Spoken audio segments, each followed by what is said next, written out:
Autre expérience de pensée, l'être unicellulaire et le doigt. Alors, ça c'est pour bien comprendre cette idée de recherche de preuves. Donc imaginez, il y a un être unicellulaire ici sur la table, et puis il discute avec une des cellules du bout de mon doigt. Et la cellule du bout de mon doigt, elle lui dit, moi j'ai un pouvoir magique, je sais soulever ça, et je sais le porter à la bouche et boire. J'en profite. Et l'être unicellulaire qui est sur la table, il dit, mon œil, je te crois pas.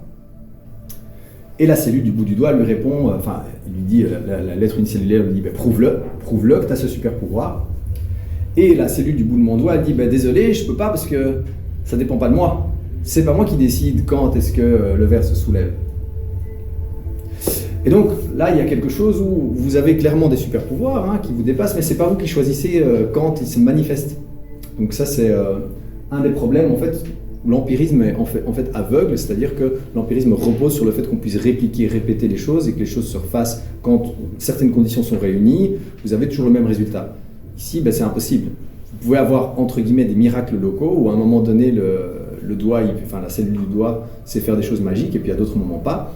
Mais il n'y a pas une formule qui peut expliquer, qui peut prédire quand elle va le faire ou pas. Okay ?